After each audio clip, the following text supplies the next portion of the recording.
Hi guys, welcome to Art Club 101. Thanks for joining me today. We're going to be drawing a cactus. So I have a little picture of a cactus in a pot. I'm starting off with my pot, drawing the shape, coming back in, getting the shape of the cactus, kind of getting it all the way I want it. You'll notice that I'm using very light lines, sketchy lines. It's not perfect. I'm not going in with my eraser a lot. I'm just trying to give my brain an idea of where everything is going to be, because when we start with the pastels, you're not going to see any of the pencil there. So getting my pastels ready to start on the pot. I have varying shades of brown, and I actually am adding in orange, yellow, and white to this as well. So we're going to be working with the values and the shading on the pot. I'm going to start with the darks first on the right side of the pot. I'm going real dark and I'm layering some of the browns on there, kind of trying to get the shade that I want. My pot's going to be a little bit more bright than the one that's in the picture, just because of the colors that I have to work with here today. But you'll also notice I'm just doing a very light layer on the left side where the light is hitting the pot, and then I'm coming in with yellow. And that is going to give me the lighter shade. And you can kind of test it out, add more brown, add more orange, add more yellow as you go. And then I kind of found the shades that I liked, and then I came in with white. And I add white on there to really kind of even it out, smooth it out, give those light areas kind of even a little bit more light, not so yellowy. And so, just try out different shades that you want to use. You can even have a tester paper next to you if you want to try layering different pastels. Remember that pastels are not supposed to look like crayon. It's supposed to be kind of waxy, and you are supposed to layer them on top of each other. So after I get the basic colors on there, I'm going to add a little bit more details with dark. So I'm coming in with a little bit of black or dark brown, and I'm putting in the very dark shaded areas on the pot and adding some lines. You can also do this with pencil if you would like a charcoal pencil or something that's a little bit softer lead will add those darker areas and more detail to your pot. So that is another thing that you can do, another method. All right, moving on to the cactus. I got different varying shades of green. I also have some brown, black, blue, and white that I'll be using to do my values for the greens on the cacti. Just basically drawing where those little tiny white spots are going to be, where the needles come out of the cactus. I want to use some of the paper to show through. So I'm going to go around those with my dark shade, and I'm going to look very carefully, always referencing the picture just to kind of see where the darks are on the picture, so that I can see what those values and those tones are going to be.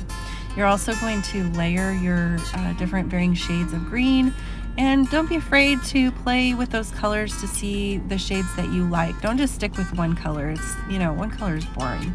So don't be afraid to use lots of different colors and layer them and see what they make and kind of experiment. So I'm kind of filling in those areas as I see them on the picture. But you don't have to use a picture, because that's still a two-dimensional thing. So if you actually have a cacti or a succulent at your house that's in a pot, and you would maybe like to look at that and try and draw it, I believe that it's actually a better method to draw from real life. And the neat thing about pastels is that the more you layer them, the more they look like paint. And so you can do some pretty cool things. But if you want to try real life drawing from actually looking at something, or you want to try from the picture, whichever one you feel comfortable with.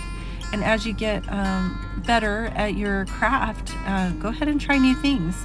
Challenge yourself as you go along. That's the nice thing about doing art and being an artist, is you're always looking for that next thing that's going to be a challenge and seeing if you can do it. Don't be afraid to fail. Failing is okay. Failing is how we learn. We learn from our mistakes, and so don't be afraid to do that. You'll also notice in the video here that I've got a paper towel underneath my my hand, and that is protecting the area of the pot that I have already done with the pastels, because the pastels are a little bit messy and they will kind of smudge around on your art piece. So feel free to use a piece of paper towel, and kind of rest your hand on that as you're going along doing your drawing. Again, going in with those darker shades, lighter shades. I keep looking back at that picture to see if I'm getting the shades that I want. And again, I like vibrant colors, so I'm going with a lot of vibrant colors on this. So it'll be a little bit brighter than what is in the actual picture, but that's okay. That's my variation of what I'm seeing. So we're going to continue on this cactus. Don't worry if you're covering up all the little dots that you made of the white with the paper where the needles are coming out of the cactus. We're actually going to come back later and add those with some white pastel. But for right now, you know, if you are seeing any of what you put on the paper, it's mainly just to give your eyes a reference for where those were, knowing that you need them there eventually. So just go ahead and fill in with your value shades of green. And don't be afraid to use your white and your light greens to kind of brighten up those areas where the light is hitting. So continuing on to that fourth little piece of the cactus that's sticking out there. Getting that dark shade on there. I know I was using a real dark green with some brown to make that shade of dark on the cactus. So, you know, obviously this is sped up, so you're seeing this happen real fast, but I think I finished this one in about an hour. So if you are a student artist, you might have to take 2 to 3 hours to finish something like this, or just break it up into 2 sessions where you kind of draw it first and maybe you get your first colors on there, and then, you know, come back on the next session when you're working on it and you can kind of add the rest of the details in there.